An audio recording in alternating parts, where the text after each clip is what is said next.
الحمد لله رب العالمين، والصلاة والسلام على سيد الأنبياء والمرسلين. اللهم صل على محمد وعلى آل محمد كما صليت على إبراهيم وعلى آل إبراهيم إنك حميد مجيد.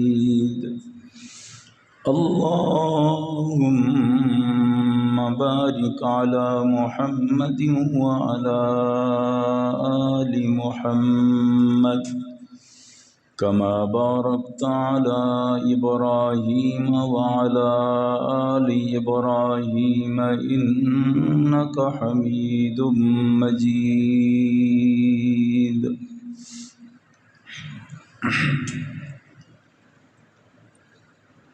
معزز حاضرین،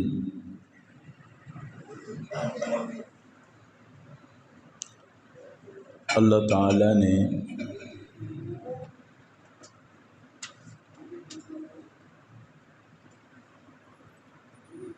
یہ انسان کا مزاج بنایا کہ جتنے بھی دنیا میں انسان آئے اور ان انسانوں کے اندر یہ مزاج رکھا کہ بعض چیزیں ان کو پسند تھی اور بعض چیزیں ان کو ناپسند تھی. ہر انسان کا ایک مزاج ہوتا ہے. اس مزاج میں کچھ چیزیں انسان کو پسند ہوتی ہیں، کچھ چیزیں ناپسند ہوتی ہیں، اور کوئی ان میں سے بہت زیادہ پسندیدہ چیزیں ہوتی ہیں. اللہ تعالیٰ نے پھر خاص کر یہ بھی انسانی مزاج ہے جس سے محبت ہوتی ہے، جس سے پیار ہوتا ہے، جس سے محبت ہے،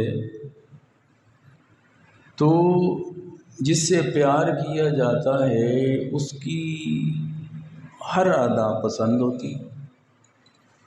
یہ بھی ایک مزاج ہے. بھائی اس سے محبت ہے تو ان کی ادائیں بھی پسندیدہ ہیں. اب دنیا کی مثالیں دی جاتی ہیں کہ فلاں دنیا کا عاشق تھا، اپنے محبوب اور معشوق سے کسی چیز سے پیار تھا تو اس کی ہر چیز سے پیار ہے. تو یہ فطرتی بات ہے. اللہ تعالیٰ نے اسی طرح یہ میری اور آپ کی پسند اور ناپسند ہے، اس کا شریعت میں کوئی ایسا معیار نہیں ہے کہ اس کو معیار بنایا جائے. ہر ایک کا اپنا مزاج ہے. لیکن اللہ نے کائنات میں ایک ہستی بنائی، جناب محمد الرسول اللہ صلی اللہ علیہ وسلم کی ہستی مبارک ہے کہ جن کی ہر ادا سے اللہ کو پیار ہے، اور ان کی اس نسبت سے ادا سے پیار کیا جائے، اس نسبت سے اس چیز کو پسند کیا جائے تو اس کا ثواب ملتا ہے. یعنی ہر انسان کی پسند ناپسند کوئی معیار نہیں ہے.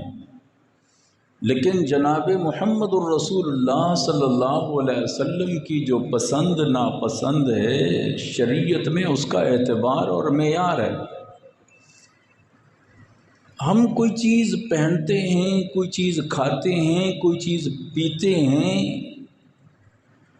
یہ نسبت رکھ کے پیتے ہیں کہ ہمارے نبی کو یہ پسند تھا. کھاتے ہیں یہ ہمارے نبی کو یہ پسند تھا، پہنتے ہیں ہمارے نبی کو یہ پسند تھا. تو صرف یاد رکھنا پسند بھی پوری ہوگی اور اس پر سنت زندہ کرنے کا ثواب بھی ملتا ہے۔ یہ فرق ہے عام پسند ناپسند میں اور ہمارے نبی کی پسند ناپسند۔ ایک چیز کو ہم اس لیے چھوڑتے ہیں کہ ہمارے نبی کو پسند نہیں تھی، تو ہمیں اس کا ثواب ملے گا، کیونکہ ہم اس لیے چھوڑ رہے ہیں کہ ہمارے نبی نے اسے پسند نہیں فرمایا۔ تو یہ ایک ہی ہستی اللہ نے بنائی ہے کائنات میں کہ اللہ فرماتے ہیں اور پھر ان کی پسند بھی اعلیٰ۔ یہ نہیں ہے کہ ہر کوئی ایسی چیز پسند ہو آپ کو، اور اس کا کیا پیغام ہے؟ لَقَدْ كَانَ لَكُمْ فِي رَسُولِ اللَّهِ أُسْوَةٌ حَسَنَةٌ۔ اور ان کے وجود مبارک سے جو بھی چیز ظاہر ہوئی یا آپ نے کہی یا آپ نے کیا وہ کام، تو اسے اسوہ حسنہ کہا گیا، بہترین نمونہ۔ اور آپ صلی اللہ علیہ وسلم اس چیز کو پسند فرما ہی نہیں سکتے کہ جس کے اندر انسان اسے کراہت کرے یا انسان ناپسندگی کا اظہار کرے، اگر وہ چیز ظاہراً دل کو لگتی نہیں ہے۔ مثلا کوئی کھانے کی چیز ہے، ظاہراً انسان اسے نہیں کھاتا ہے، لیکن اس کو شریعت کہتی ہے کہ اس نظر سے آپ نے اس کی توہین نہیں کرنی، کیونکہ ہمارے نبی کو وہ پسند تھی۔ جان بوجھ کر یہ جانتے ہوئے کہ ہمارے نبی کو یہ پسند تھی تو میں پسند نہیں کرتا، اور ایسے کوئی گستاخی کے الفاظ کہہ دیے تو ایمان جانے کا خطرہ ہے۔ آپ ذرا تصور کریں، چیز ٹھیک ہے آپ اس کو استعمال نہیں کر رہے، وہ علیحدہ بات ہے، لیکن اس نظریے سے کہنا کہ یہ میں کیوں پسند کروں یا اس طرح کے لفظ بولے تو وہ صحیح نہیں ہے۔ تو آپ صلی اللہ علیہ وسلم کی پسند کیا تھی، اور اس میں بہت ساری چیزیں آپ صلی اللہ علیہ وسلم کو پسند تھیں اور بہت ساری چیزیں آپ کو ناپسند تھیں۔ تو آج کے خطبہ میں انشاءاللہ جو آپ کی پسند تھی اس کا تھوڑا تذکرہ کریں گے، اور آئندہ جمعے جو آپ کو چیزیں ناپسند تھی ان کی بات کریں گے۔ اور آپ صلی اللہ علیہ وسلم کی پسند آپ اندازہ کریں کہ وہ چیز کتنی ظاہراً ہمیں سمجھ آئے نہ آئے وہ کتنی اعلیٰ ہوگی جو اللہ کے نبی کو پسند۔ تو آپ صلی اللہ علیہ وسلم کو اللہ نے کوئی غلط چیز پسند کرنے ہی نہیں، آپ صلی اللہ علیہ وسلم کو ایسی چیز پسند کرنے ہی نہیں دی جس سے انسان کے لیے نقصان ہو، امت کے لیے نقصان ہو، یہ ایسا ہو نہیں سکتا۔ تو آپ صلی اللہ علیہ وسلم کو بہت ساری چیزیں پسند تھیں۔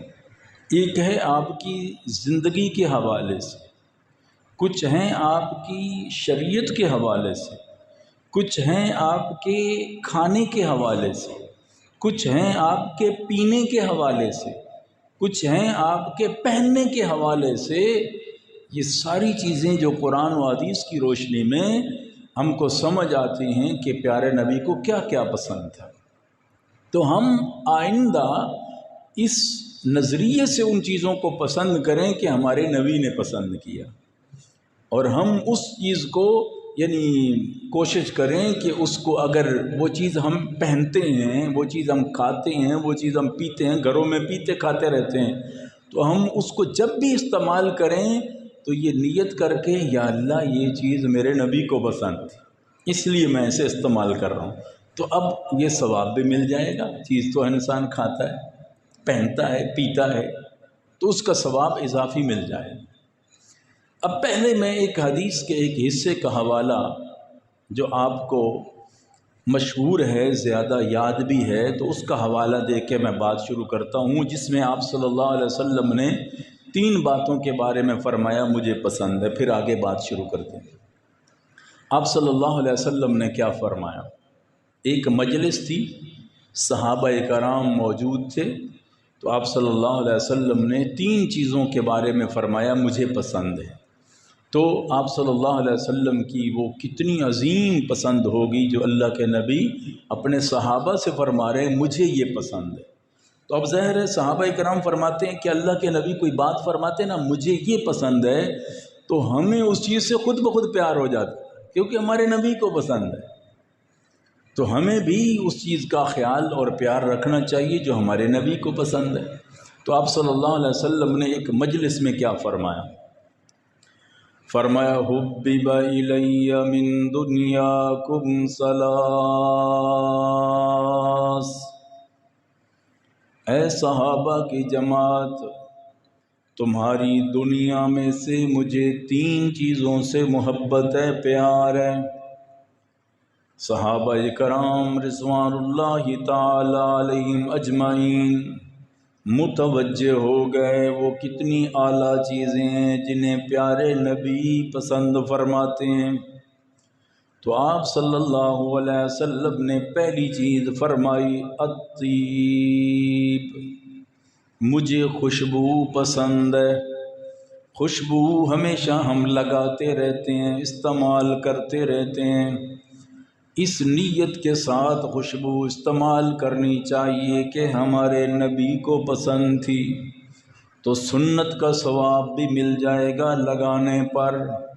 تو آپ ذرا تصور کریں، پہلی چیز جو ہمارے نبی صلی اللہ علیہ وسلم نے فرمائی کہ حبب الی من دنیاکم ثلاث، 3 چیزیں مجھے پسند ہیں، ان میں سے پہلی چیز ہے خوشبو لگانا۔ اب خوشبو جو ہے یہ کام پتہ ہے کس کا ہے؟ فرشتے اسے پسند کرتے ہیں، اللہ پسند کرتے ہیں۔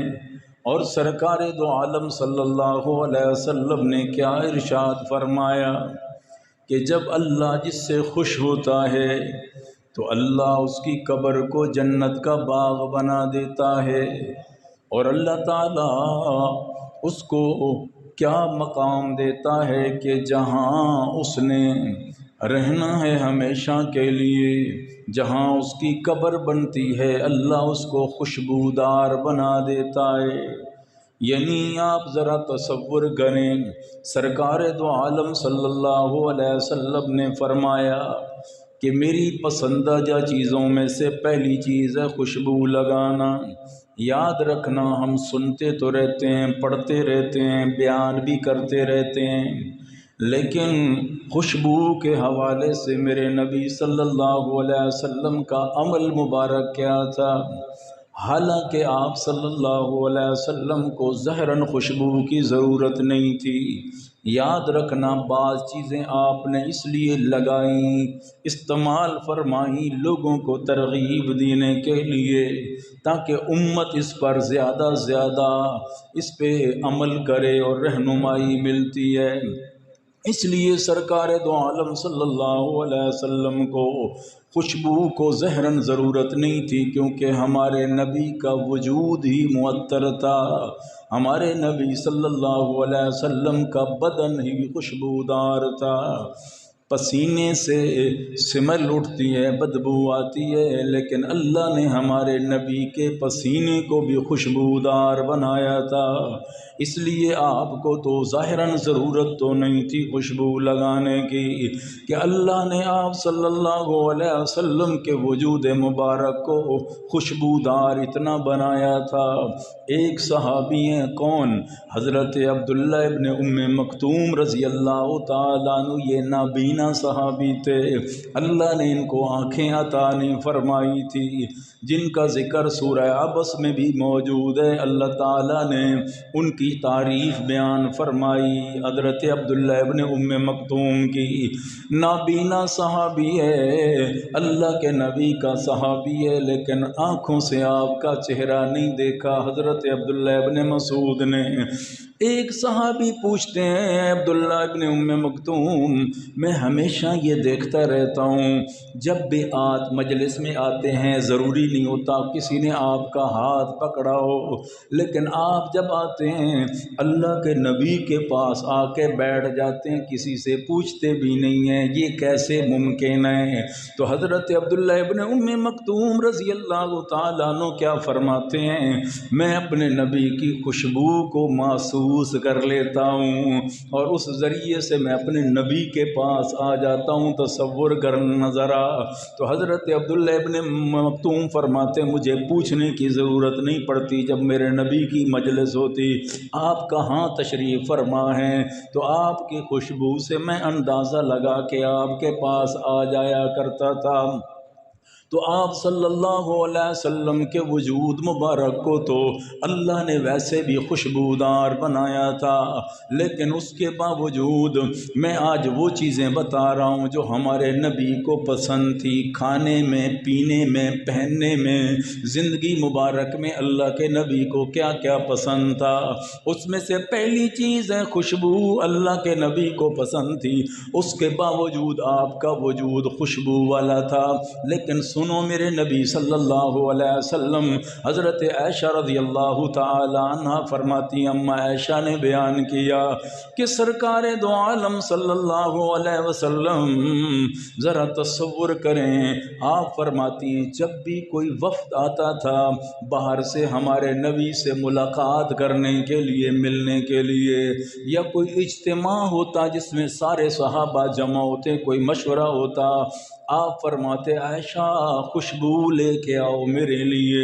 یعنی آپ جب لباس سے زیب تن فرماتے تھے اور اچھی کیفیت میں، حالانکہ ہمارے نبی کو اللہ نے اتنا خوبصورت بنایا تھا، جیسا بھی لباس پہنتے ہمارے نبی کی ضرورت نہیں تھی، اللہ تعالیٰ نے آپ کو حسن ایسا عطا فرمایا تھا، وجاہت ایسی عطا فرمائی تھی، لیکن اس کے باوجود جب بھی کوئی وفد آتا باہر سے یا کوئی اجتماع ہوتا تو حضرت عائشہ فرماتی ہیں میرے نبی کپڑے پہنتے تھے اور اس کے بعد اللہ کے نبی اسپیشل فرماتے تھے خوشبو لے کے آؤ میری۔ یعنی عام جب جاتے تھے تو ہر وقت اس کا اہتمام نہیں کرتے تھے، لیکن جب کوئی اس طرح کی کیفیت ہوتی تو آپ صلی اللہ علیہ وسلم فرماتے خوشبو لے کے آؤ میری، پھر آپ صلی اللہ علیہ وسلم خوشبو لگاتے تھے۔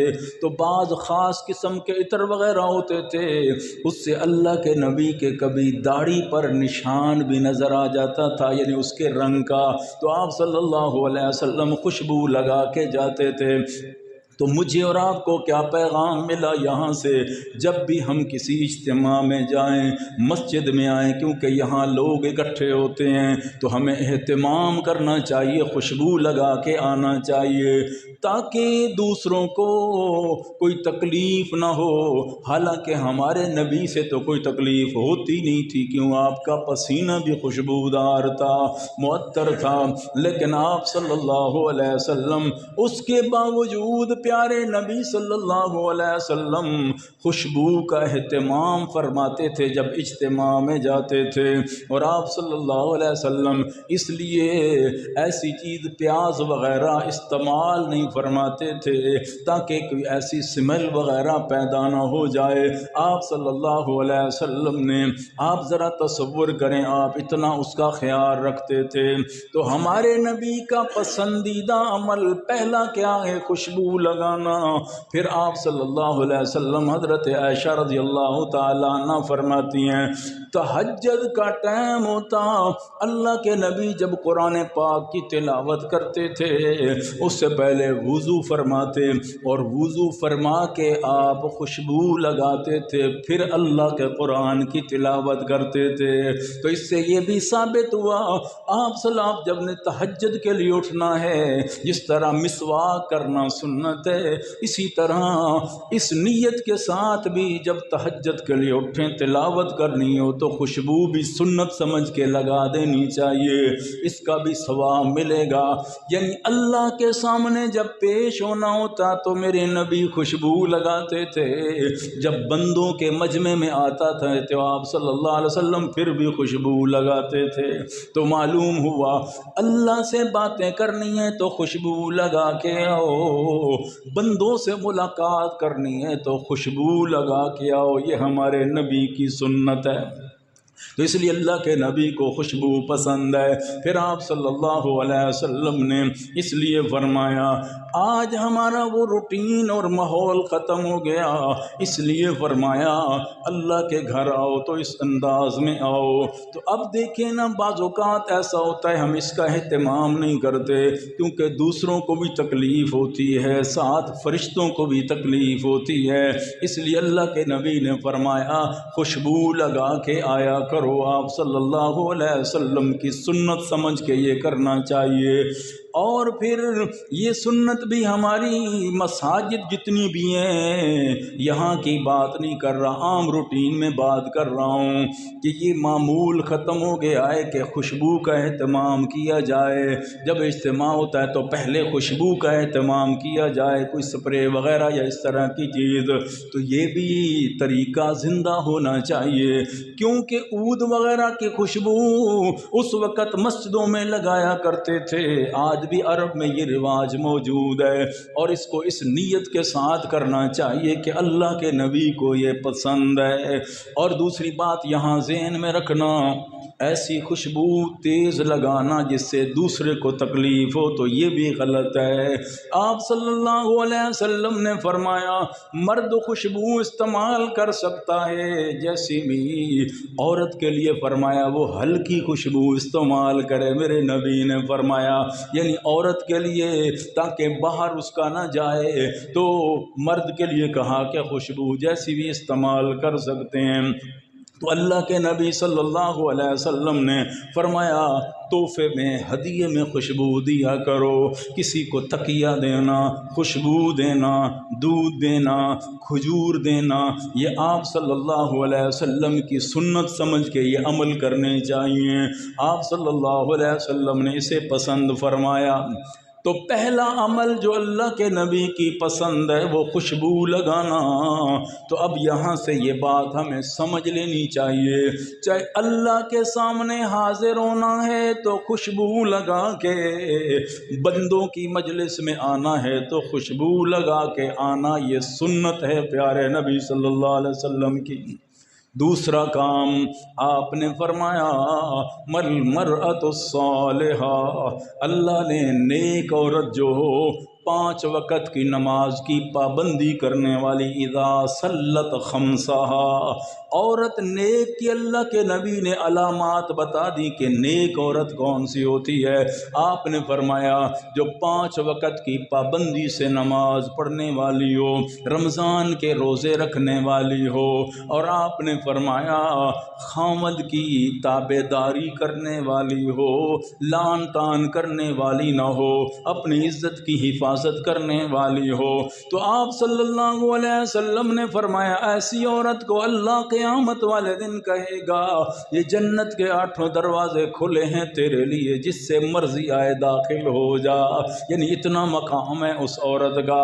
تو آپ صلی اللہ علیہ وسلم نے فرمایا کہ عورت نیک وہ ہے، آپ نے فرمایا وہ مجھے پسند ہے۔ اور اللہ کے نبی نے عجیب بات فرمائی، آپ نے فرمایا ایمان کے بعد سب سے زیادہ جو انسان کو نفع دینے والی چیز ہے وہ نیک عورت ہے۔ اللہ کے نبی نے فرمایا اس لیے نکاح کو نصف ایمان کہا گیا، فقد استکمل الایمان، جب نکاح کرتا ہے آپ نے فرمایا ایمان مکمل ہو گیا تیرا۔ تو نکاح کو یعنی اللہ کے نبی نے یہ پیغام دیا، تو نیک عورت ہونا اور کسی کو مل جانا یہ اللہ کی بڑی نعمت ہے، آپ نے اسے پسند فرمایا۔ یہی وجہ تھی آپ صلی اللہ علیہ وسلم کی گھریلو زندگی پڑھ کے دیکھو، جو ہم تک یہ دین پہنچایا، آپ کے گھر کا دین، گھر کے اندر کے جو سارے معاملات ہیں وہ نبی کی ازواج نے ہم تک پہنچائے ہیں، تو ازواج مطہرات ہیں ہم تک پہنچائے ہیں۔ تو پیارے نبی صلی اللہ علیہ وسلم کی ازواج ذرا تصور کریں، 2810 نبی کے فرامین، 2810 اللہ کے نبی کے گھر کے جو زندگی ہے اس کے 2810 فرامین ہیں، امت تک پہنچانے والی ازواج مطہرات ہیں، نبی کی 11 بیویاں ہیں جو امت تک جنہوں نے پہنچائی ہیں۔ تو اللہ کے نبی کی باہر کی زندگی تو ہزاروں صحابہ صحابہ نے دیکھی ہمیں بتائی تو گھر کی زندگی کون بتاتا؟ یہ نیک عورتوں نے ہم تک پہنچایا ہے یہ پیغام، اس لیے آپ نے فرمایا مجھے نیک عورت پسند ہے۔ اور تیسری چیز اللہ کے نبی صلی اللہ علیہ وسلم نے فرمایا نماز کو میری آنکھوں کی ٹھنڈک بنایا گیا ہے، تو اللہ کے نبی کے یعنی نماز پسند تھی۔ آپ صلی اللہ علیہ وسلم نماز سے بہت پیار کرتے تھے۔ زندگی کا مطالعہ کر دیکھو، میں اپنی طرف سے بات نہیں کر رہا، ہر موقع پہ میرے نبی نے نماز سکھائی ہے۔ وضو کرو تو 2 رکعت تحیت الوضو ہے، مسجد میں آؤ تو 2 رکعت تحیت المسجد ہے۔ دیکھو نا نماز سکھائی میرے نبی نے، زندگی میں آنکھوں کی ٹھنڈک ہے کہ وضو کر کے آؤ 2 رکعت نفل ہے، اللہ کے ہاں بڑا ثواب ہے۔ تحیت المسجد آ کے 2 رکعت نفل ہے۔ سفر سے جاتے ہیں تو مسجد سے 2 رکعت نفل پڑھ کے آتے ہیں تو پہلے مسجد میں پھر بھی 2 رکعت نفل ہے۔ تہجد کے ٹائم بھی نوافل ہیں، 5 پھر نمازیں اس میں بھی سنن اور نوافل موجود ہیں۔ آپ صلی اللہ علیہ وسلم کی زندگی پڑھ کے دیکھیں، خوف ہے اس کے لیے صلاۃ الخوف علیحدہ ہے، سورج گرہن ہو جائے تو صلاۃ الکسوف علیحدہ ہے، چاند گرہن ہو جائے تو صلاۃ الخسوف علیحدہ ہے، بارش نہ آئے تو صلاۃ الاستسقاء علیحدہ ہے۔ آپ ذرا تصور کریں ہر نماز کے نام بھی ہیں، صلاۃ الاشراق ہے، صلاۃ الچاشت ہے، صلاۃ الاوابین ہے، یہ ساری نمازیں اللہ کے نبی صلی اللہ علیہ وسلم نے بتائی ہیں۔ اس لیے فرمایا نماز میری آنکھوں کی ٹھنڈک ہے۔ یعنی اللہ کے نبی سے صحابی کہتے ہیں حضرت ربیہ یا رسول اللہ صلی اللہ علیہ وسلم، جنت میں آپ بالا خانوں پر ہوں گے، سب سے اونچی منزلوں پر ہوں گے، ہم کیسے آپ کا دیدار کریں گے؟ جیسے دنیا میں ہر وقت آپ کو دیکھ لیتے ہیں۔ تو میرے نبی نے نسخہ پتہ کیا بتایا؟ آپ نے فرمایا کہ کثرت سے سجدے کیا کر، کثرت سے یعنی نوافل پڑھا کر، سجدے کیا کر، اور اس کی برکت یہ ہے کہ اللہ تعالیٰ تمہیں جنت میں میرا قرب عطا کر دے گا۔ تو دیکھیں ذرا نماز آنکھوں کی ٹھنڈک ہے میرے نبی کی، ہر وقت نماز ہے۔ تیز آندھی آتی تو اللہ کے نبی نماز کے لیے، کوئی حاجت پیش آتی تو صلاۃ الحاجت ہے۔ میرے نبی نے فرمایا من توضأ فاحسن الوضوء ثم صلی رکعتین، کوئی حاجت آ جائے اچھی طرح وضو کر کے پھر ثم صلی رکعتین، 2 رکعت نماز صلاۃ الحاجت، پھر اس کے بعد میری تعریف، میرے نبی پہ درود پاک، یعنی آپ نے میرے اوپر درود پاک پڑھو، پھر کانت دعوت مستجابہ، اللہ نے تیری دعا کو قبول ہی کر لیا ہے، چاہے وہ چیز فوراً مل جائے یا او متاخرہ کچھ ٹائم لگ جائے، لیکن تیری دعا رد نہیں ہوگی اگر اس طرح اللہ سے دعا مانگ۔ تو تیسری چیز جو آپ کو پسند تھی وہ نماز ہے، اس لیے اللہ کے نبی کی اس پسند کا خیال رکھنا چاہیے کہ آپ ہر وقت نماز میں زیادہ متوجہ ہوتے ہیں۔ آج ہم کتنے لوگ نماز پڑھتے ہیں، 95% تقریباً ہم نماز کی پابندی نہیں کرتے، 5% پڑھیں تو وہ بھی ہماری طرح نمازیں ہیں، کیسی نمازیں ہیں۔ تو اس طرح نماز کا اہتمام کرنا چاہیے، ضروری ہے، کیونکہ ہمارے نبی کی آنکھیں ٹھنڈی کرنی ہے تو نماز کا قیام کیجئے، نماز کی پابندی کیجئے۔ اور چوتھی چیز جو ہمارے نبی کو پسند تھی اس کو کہتے ہیں عاجزی، عاجز رہنا۔ حالانکہ دنیا کائنات میں ہمارا ایمان و عقیدہ ہے کہ ہمارے نبی سے بڑھ کر مقام والا کوئی ہے نہیں، ہمارے نبی سے بلندی والا کوئی ہے نہیں۔ اللہ نے ساری اپنی مخلوقات میں سے اگر کسی کو مرکز بنایا تو جناب محمد الرسول اللہ صلی اللہ علیہ وسلم کی ذات ہے۔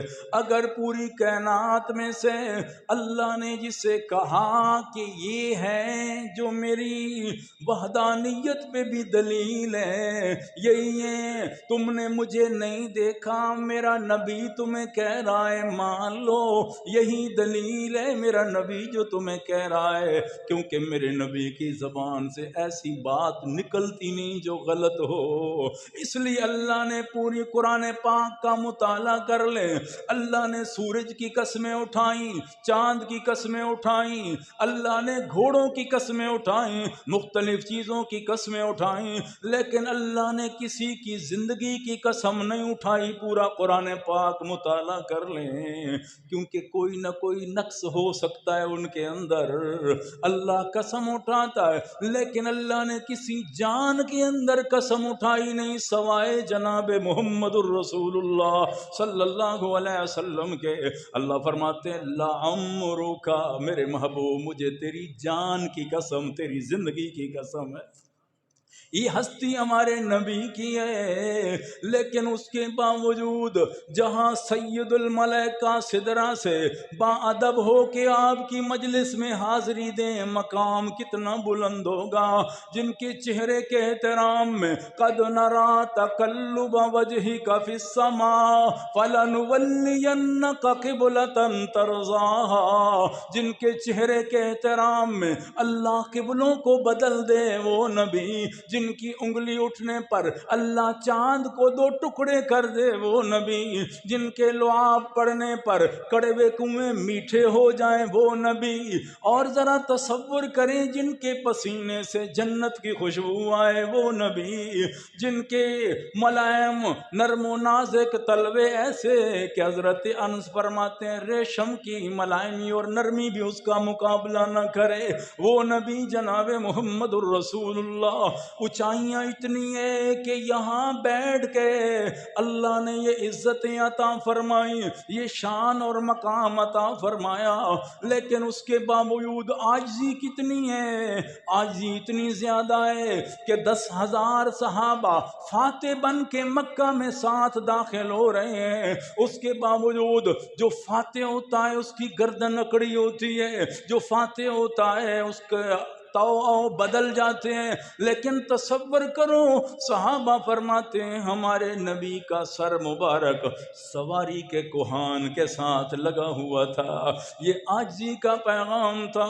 اتنے عروج پہ پہنچے معراج والی رات، جہاں تک کوئی نہیں پہنچا نہ پہنچ سکتا ہے، آپ ہی پہنچے عرش معلیٰ پر۔ اس کے باوجود کیا کہتے ہیں التحیات للہ والصلوات والطیبات، وہاں بھی عاجزی کا پیغام دیا، اور آپ نے جملے کتنے خوبصورت فرمائے، فرمایا العجز فخری، میرا فخر میری عاجزی میں ہے، عاجزی میں ہے۔ اس لیے ہمارے نبی کو عاجزی پسند ہے، تو اس لیے کبھی بھی ہمیں تکبر نہیں کرنا چاہیے، غرور نہیں کرنا چاہیے۔ آپ صلی اللہ علیہ وسلم ہمیشہ سر جھکا کے چلا کرتے تھے، سینہ پیچھے کر کے چلا کرتے تھے۔ تو پیارے نبی صلی اللہ علیہ وسلم جب اوپر چڑھتے بلندیوں پر سیڑھیوں پہ تو آپ کی زبان ہوتا اللہ اکبر، اللہ اکبر۔ جب نیچے اترتے تو کیا کہتے سبحان اللہ، سبحان اللہ۔ ہم بھی جب سیڑھیاں اپنے گھر کی چڑھیں تو کہیں ایسا نہ ہو کہ میرے دل میں تیرے دل میں آ جائے دیکھو میرا گھر کتنا اعلیٰ، تکبر کا شبہ نہ پیدا ہو جائے۔ اس لیے جملہ کیا کہنا ہے اللہ اکبر، سب سے بڑا اللہ آپ ہی ہے، مجھے تو نے یہ عزت دی یا اللہ، یہ تیری شان ہے، تیری عطا ہے جو تو نے مجھے عطا فرمائی۔ تو یہ عاجزی کا پیغام میرے نبی کا۔ تو آپ صلی اللہ علیہ وسلم کی چوتھی چیز جو میں نے عرض کر رہا ہوں کہ العجز فخری، آپ نے فرمایا مجھے عاجزی بڑی پسند ہے۔ میرے نبی نے ہمیشہ زمین پہ بیٹھ کے کھانا کھایا، حالانکہ آپ نے ٹیبل پہ بیٹھ کے کھانے کو منع نہیں فرمایا، اوپر بیٹھ کے کھانے کو منع نہیں فرمایا۔ کھا سکتے ہیں، آپ کو ضرورت ہے، کوئی مسئلہ ہے، کھا سکتے ہیں، لیکن میرے نبی صحابہ کہتے ہیں یا رسول اللہ یہاں اوپر تشریف لائیے۔ آپ نے فرمایا جس طرح ایک غلام بیٹھ کے کھاتا ہے اس طرح کھانے کو میں پسند کرتا ہوں۔ حالانکہ میرے نبی تو کائنات کے امام تھے، لیکن آپ نے فرمایا نیچے بیٹھ کے کھانے کو میں زیادہ پسند کرتا ہوں۔ تصور کریں تو چوتھی چیز جو ہمارے نبی کو پسند تھی وہ عاجزی ہے، تو عاجزی انسان کے مزاج میں ہونی چاہیے، یعنی تکبر اور غرور نہیں ہونا چاہیے۔ اور پانچویں چیز جو آپ صلی اللہ علیہ وسلم کو پسند ہے، آپ کو بہت ساری چیزیں ایسی ہیں جو شہروں میں پسند، مہینوں میں پسند، دنوں میں پسند، آپ صلی اللہ علیہ وسلم کو پینے میں پسند، کھانے میں پسند، پہننے میں پسند۔ آپ صلی اللہ علیہ وسلم کیا فرماتے ہیں؟ شہر سارے اللہ کے بنائے ہوئے ہیں، جتنے بھی شہر ہیں سارے کے سارے میرے اللہ کے بنائے ہوئے شہر ہیں، لیکن ان میں سے مکہ مکرمہ مجھے زیادہ پسند ہے۔ تو آپ صلی اللہ علیہ وسلم نے مکہ سے اپنے پیار کا اظہار فرمایا۔ صحابہ کرام فرماتے ہیں مدینہ منورہ آپ گئے، حالانکہ تصور کریں مدینہ کے حالات کو پڑھ کے دیکھیں، جو استقبال مدینہ والوں نے کیا وہ کر ہی کوئی نہیں سکتا، جو محبت انہوں نے عطا فرمائی، میرے نبی کے جانے سے جو اظہار انہوں نے عطا فرمایا آپ میں تصور میں بھی نہیں آ سکتا۔ لیکن میرے نبی صلی اللہ علیہ وسلم کبھی کبھی مکہ کو یاد کر کے آنکھوں سے آنسو نکل آتے، یا رسول اللہ ہم نے محبت نہیں دی، یہاں پیار نہیں ہے، یہاں عزت و وقار سارا کچھ موجود ہے، لیکن فرمایا مجھے بیت اللہ کی یاد آتی ہے، اللہ کے گھر کی یاد آتی ہے، وہاں میری ولادت با سعادت ہے، میری آمد ہے وہاں مکہ مکرمہ میں، میری یادیں ہیں وہاں، مجھے یاد آتی ہے مکہ مکرمہ کی۔ اور اللہ تعالیٰ نے بھی فرمایا لا اقسم بہذا البلد وَأَنْتَ حِلٌّ بِهَذَا الْبَلَدِ وَوَالِدٍ وَمَا وَلَدَ۔ اللہ نے بھی قسم اٹھا دی مکہ شہر کی، اور اللہ نے آگے وجہ پتہ ہی بیان کیا کی، یا اللہ قسم کیوں اٹھاتا ہے؟ بیت اللہ ہے، فرمایا وہ تو پہلے تھا، حجر اسود ہے وہ تو پہلے تھا، مقام آب زمزم ہے وہ تو پہلے ہی تھا، مینا کا میدان ہے پہلے بھی تھا، مزدلفہ ہے پہلے بھی تھا، عرفات کا میدان ہے پہلے بھی تھا، صفا مروہ کی پہاڑیاں ہیں وہ تو حضرت ہاجرہ کی یادیں پہلے بھی تھیں، یہ سارے منظر پہلے موجود تھے، میرے نبی بعد میں مکہ میں تشریف لے آئے، لیکن اللہ فرماتے میرے محبوب میں مکہ کی قسمیں اس لیے اٹھا رہا ہوں وَأَنْتَ حِلٌّ بِهَذَا الْبَلَدِ، مکہ کی گلیوں میں میرے محبوب تیرے نبوت والے تلوے لگ چکے ہیں، تیرے وجود مبارک ان گلیوں کے اندر ہے، میرے محبوب آپ چلتے رہے ہیں، آپ کا یہاں بچپن ہے، لڑکپن ہے، جوانی ہے، سارا وجود آپ صلی اللہ علیہ وسلم کتنا عرصہ گزارا ہے اس پیارے وجود کے ساتھ، میں اللہ قسمیں اٹھا رہا ہوں، اس لیے آپ صلی اللہ علیہ وسلم کو مکہ سے پیار تھا۔ آج ہم مسلمان مکہ مدینہ سے کیوں پیار کرتے ہیں؟ ذرا اس لیے تصور کریں نا، مکہ سے پیار کرتے ہیں کہ خانہ کعبہ موجود ہے، اللہ کی طرف سے انوارات و برکات و تجلیات کا ظہور وہاں ہوتا ہے۔ آج سارا مسلمان، ساری دنیا کا مسلمان دعائیں کرتا ہے اللہ حرمین شریفین لے جا، وہاں حرمین شریفین کی بات ہوتی ہے، یعنی حرم مکہ، حرم مدینہ، اللہ مکہ میں جانا چاہتا ہوں، تیرا گھر ہے، وہاں طواف کر کے تیری تعریف کرنا چاہتا ہوں، یا اللہ مدینہ میں جانا چاہتا ہوں، وہاں تیرے نبی کا قیام ہے، تیرے نبی صلی اللہ علیہ وسلم کا وہاں آرام ہے، اس لیے مدینہ میں جانا چاہتا ہوں۔ تو پیار ہم کریں مکہ سے، کرتے ہیں سارے مسلمان، ایک نیت ہم یہ بھی کر لیا کریں کہ ہمارے نبی کو مکہ سے پیار تھا، ہم بھی اس لیے پیار کرتے ہیں، ہمارے نبی کو مکہ پسند تھا، آپ صلی اللہ علیہ وسلم ہم بھی محبت کرتے ہیں۔ تو اللہ کے نبی کو شہروں میں آپ نے خود جو فرمایا مکہ پسند، اور پھر آپ نے مہینوں میں کون سا مہینہ پسند فرمایا؟ یہ میں بات کر رہا ہوں آپ کی ذات کے لیے جو آپ نے فرمایا۔ اللہ کے نبی نے فرمایا شعبان کا مہینہ مجھے زیادہ پسند ہے، حالانکہ رمضان کا مہینہ آپ کی وجہ سے امت کو ملا ہے۔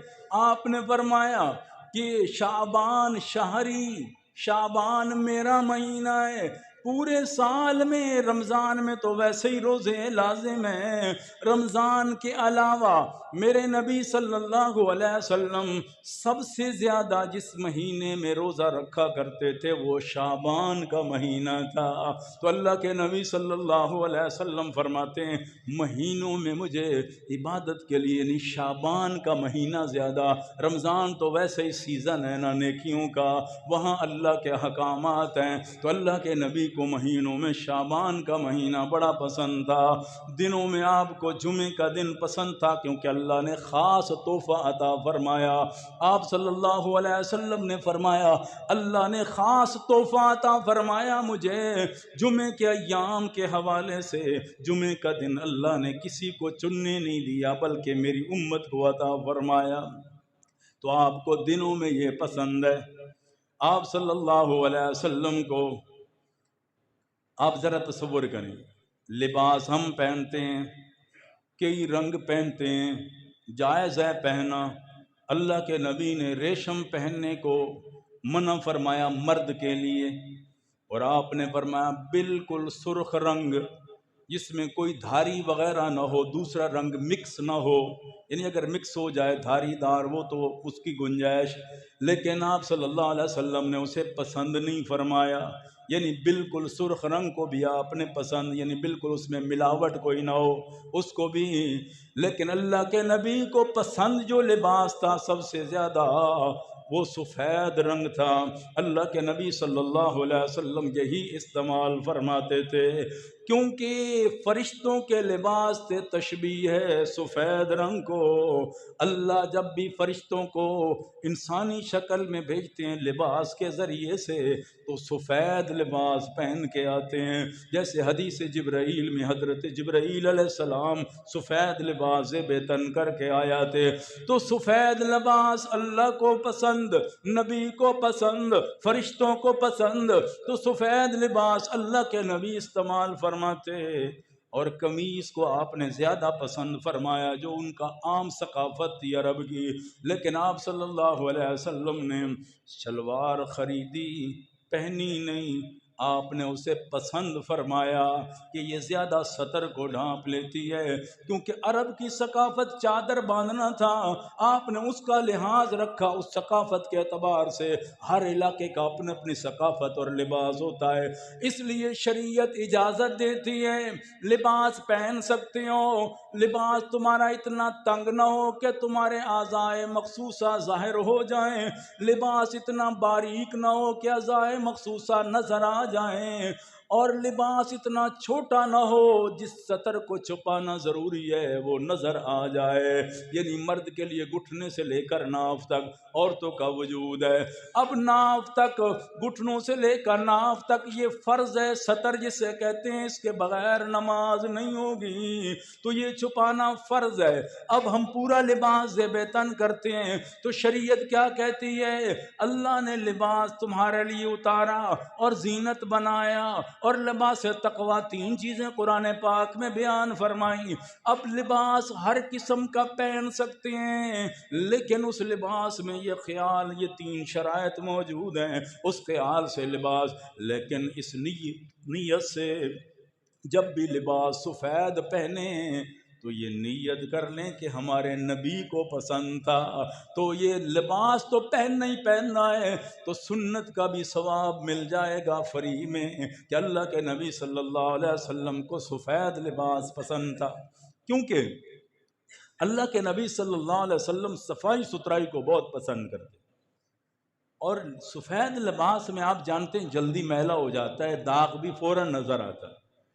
تو آپ ذرا تصور کریں کہ ہمارے نبی کی صفائی ستھرائی کا کیا عالم تھا کہ صحابہ فرماتے ہیں اس سفید لباس پہ بھی اللہ گندی مکھی کو نہیں بیٹھنے دیتا تھا، مکھی کو نہیں اللہ بیٹھنے دیتا تھا اس لباس پر بھی، ہمارے نبی کے وجود۔ تو ایسا لباس، تو آپ صلی اللہ علیہ وسلم کو لباسوں میں سفید پسند تھا۔ اسی طرح آپ جب پیتے تھے تو پہننے میں آپ صلی اللہ علیہ وسلم کو سفید لباس پسند تھا، اور پینے میں مشروب میں اللہ کے نبی کو 2 مشروب بہت پسند تھے۔ آپ سارے استعمال کرتے تھے لیکن 2 مشروب آپ کو بہت پسند تھے۔ ایک شہد کو پانی میں ملا کے، یہ مشروب ہے، سورہ تحریم میں بھی اس کا واقعہ ہے۔ تو شہد کو پانی میں ملا کے استعمال کرنا یہ اللہ کے نبی کو بہت پسند تھا۔ یہ آپ تو اس نیت سے کبھی ہم مشروب بناتے ہیں نا تو شہد ڈال کے اس نیت سے پئیں کہ ہمارے نبی کو پسند تھا، ایک بات یہ۔ دوسرا، اللہ کے نبی صلی اللہ علیہ وسلم کو مشروب میں ٹھنڈا پانی پسند تھا۔ حضرت ابو طلحہ کا جو باغ تھا نا، اب مسجد نبوی کے اندر آ گیا، اس کے نشانات موجود ہیں، تو بیر ہاں کنواں تھا، اللہ کے نبی صلی اللہ علیہ وسلم اسپیشل جاتے تھے، اس کا پانی میٹھا بھی تھا اور ٹھنڈا بھی بڑا تھا۔ تو آپ صلی اللہ علیہ وسلم وہاں تشریف لے جاتے، اپنے پاؤں مبارک نیچے کر لیتے، بیٹھتے، پانی بھی پیتے رہتے تھے، اور آپ کا چہرہ کھل اٹھتا تھا۔ تو آپ صلی اللہ علیہ وسلم صحابہ کو فرماتے ہیں کہ ٹھنڈا پانی مجھے پسند، تو اللہ کے نبی کو ٹھنڈا پانی پسند تھا۔ تو آپ صلی اللہ علیہ وسلم، تو قیامت والے دن بھی حدیث پاک میں آتا ہے کہ معاملات میں سب سے پہلے قتل کا حساب ہوگا، عبادات میں سب سے پہلے نماز کا حساب ہوگا، اور نعمتوں میں سب سے پہلے اللہ ٹھنڈے پانی کے نعمت کا حساب لے گا کہ کتنا استعمال کیا تم نے۔ تو یہ بڑی نعمت ہے اللہ کی، گرمیوں میں آپ جانتے ہیں پانی، تو اللہ کے نبی کو یہ پانی پسند تھا، ٹھنڈا پانی، صاف ستھرا، بغیر کسی ملا کوئی مشروب وغیرہ اور چیز۔ تو یہ بھی آپ کو، اور آپ صلی اللہ علیہ وسلم کو کھانے میں بہت سارے پسند تھے۔ ایک علیحدہ ہر چیز کا عنوان ہے، میں تو ایک خلاصہ آپ کو بتاتا ہوں تاکہ ذہن میں بات آ جائے، انسان آگے مطالعہ کرتا رہے اور اس کو سوچتا رہے، تو ایک بات ذہن میں آ جائے۔ تو آپ صلی اللہ علیہ وسلم کو کھانے میں جو ہے سب سے زیادہ آپ صلی اللہ علیہ وسلم کو گوشت بھی پسند تھا۔ آپ نے اس کو سید الطعام کہا، کہ کھانوں کا سردار کہا، گوشت۔ اللہ کے نبی، خاص کر بکری کی دستی اللہ کے نبی کو بہت پسند تھی، اور آپ کا معجزہ بھی ہے کہ آپ نے اپنے چچا عباس نے آپ کی دعوت فرمائی، تو حضرت عباس رضی اللہ تعالیٰ نے دعوت فرمائی تو پیارے نبی صلی اللہ علیہ وسلم کو ایک دستی دی، دوسری دی، تو اور لاؤ، آپ نے فرمایا، حضرت عباس مسکرائے، یا رسول اللہ، اے میرے بھتیجے جان، تو یہ 2 ہی ہوتی ہیں، ایک ہی بکری میں نے ذبح کی تھی۔ تو آپ نے، اللہ تیرا بھلا کرے، اگر لاتا رہتا اللہ بڑھاتا رہتا، تو اس میں برکت آ جاتی۔ تو یہ آپ کا معجزہ ہے۔ تو یعنی اللہ کے نبی کو یہ زیادہ پسند تھی، اور اس میں آپ صلی اللہ علیہ وسلم کو جو سبزیوں میں سب سے زیادہ پسند تھا وہ کدو تھا۔ آپ صلی اللہ علیہ وسلم جسے کدو شریف بھی کہہ دیتے ہیں، اس لیے کہ محبت کی وجہ سے، پیار کی وجہ سے، نسبت کی وجہ سے، تو کدو اللہ کے نبی کو پسند تھا۔ حضرت انس رضی اللہ، صحیح حدیث میں حضرت انس رضی اللہ تعالیٰ عنہ فرماتے ہیں، ایک غریب صحابی آیا جو درزی کا کام کرتا تھا، اس وقت تھوڑی سی اس کی مزدوری ہوتی، تو محبت میں آ کے اللہ کے نبی کے پاس آیا کہ یا رسول اللہ صلی اللہ علیہ وسلم، آج آپ کا کھانا ہمارے گھر ہے، لیکن ایک آدمی کو ساتھ لانا ہے، زیادہ نہیں لانے۔ بھئی کھانے کا میرے پاس اتنا انتظام ہے، پیسے میرے پاس اتنے تھے، تو کھانا 2 بنے گا، زیادہ نہیں بنے گا، یعنی کہہ رہا ہے اللہ کے نبی سے، ایک کو ساتھ لائیں آپ۔ تو حضرت انس آپ کے خادم تھے، تو آپ نے فرمایا، انس آج کھانا نہیں کھانا، اس غریب کے گھر، آج درزی کے گھر کھانا کھائیں۔ تو آپ صلی اللہ علیہ وسلم وہاں تشریف لے گئے، تو اس نے شوربے والا سالن بنایا، گوشت تھا بالکل پتلا سا، اور اس میں کدو کاٹ کے نا، کاش جو تھی کاٹ کے اس میں ڈالے ہوئے تھے۔ تو حضرت انس فرماتے ہیں، میں اللہ کے نبی کے سامنے تھا، دسترخوان لگا، تو آپ صلی اللہ علیہ وسلم کدو تلاش کر کے کھا رہے تھے، اس میں سے تو میں نے، یا رسول اللہ یہ پسند ہے؟ آپ نے فرمایا مجھے بہت پسند ہے۔ تو حضرت انس فرماتے ہیں، اس دن کے بعد سے مجھے بھی کدو سے محبت ہو گئی، کیونکہ میرے نبی کو محبت تھی اس سے، تو میں بھی ہمیشہ پسندی سے کھاتا تھا۔ اس لیے میں یہ بتا رہا ہوں آپ کو کہ انسان نہیں کھاتا تو یہ نہ کہے کہ بھئی یہ ایسا ہے، کیوں پسند ہے، اعتراض نہ کرے، یاد رکھنا، اعتراض نہ کرے اس چیز پر، کھائے نہ کھائے وہ علیحدہ مسئلہ ہے، لیکن جب بھی کھائیں تو یہ نیت کر کے کھائیں کہ اللہ اور کدو پر جو ریسرچ ہوئی آج دنیا میں، آج پڑھیں آپ حیران ہو جائیں گے کہ ہمارے نبی کو کیوں پسند تھا۔ اس میں سائنس نے آج تو وضاحت کر دی کہ اس میں کتنی بیماریوں کا علاج چھپا ہے۔ میدے کی خاص کر جو ہیٹ ہوتی ہے، گوشت گرم ہوتا ہے، اس لیے آپ نے فرمایا کثرت سے گوشت نہ کھایا کرو، میدا ہیٹ کر جائے گا روزانہ گوشت کھانا۔